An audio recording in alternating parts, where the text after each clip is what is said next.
पानी ले आओ हो पानी। कब से बोलत बनी पानी क्यों सुनत नहीं खे? काहे इतना लेट कर लिया पानी में हो? हम तो क्या चिल्ला रहे हैं? अपना देर से चिल्लाते हैं सुनत नहीं खे? पीजिए पानी पीजिए।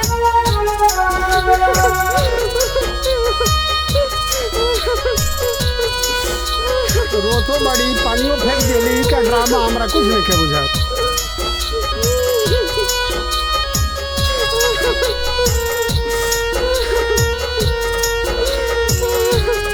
रउआ चलते रोज घर में कला होता है। रउआ हद पार कर देले बनी। हर एक रोज घर में नया ड्रामा कैले बनी।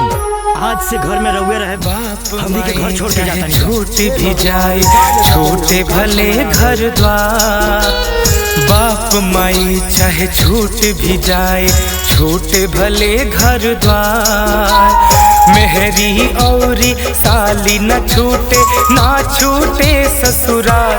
हो बबुआ नीक न कैला कुल के नाम बोरैला। हो बबुआ नीक न कैला कुल के नाम बोरैला।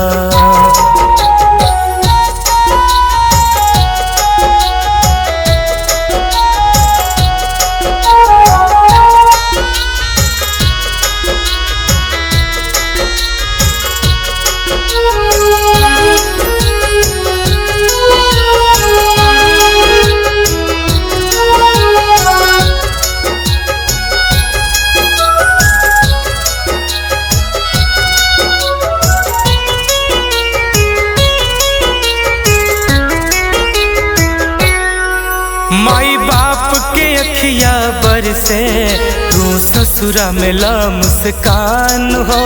साली के हाथे खाला बड़ा चाव से तू पकवान हो। माई बाप के अखिया बरसे तू ससुरा में ला मुस्कान हो। साली के हाथे खाला बड़ा चाव से तू पकवान हो। बड़ा चाव से तू पकवान हो। माई तो हर चूल्ही फूके बाप बड़े बीमार। माई तो हर चूल्ही फूके बाप बड़े बीमार। कैसे उतरे गला में तोहरा ससुरा के आहार। हो बबुआ नीक न कैला कुल के नाम बोरैला। हो बबुआ नीक न कैला कुल के नाम बोरैला।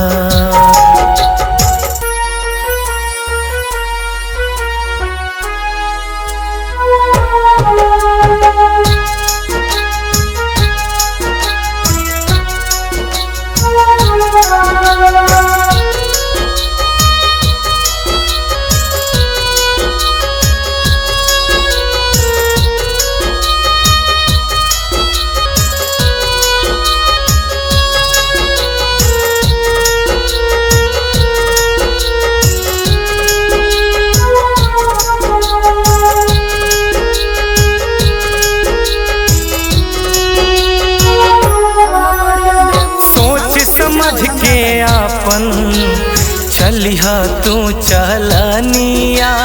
जामल तोहर सीखी और देख के तोहर रहनिया।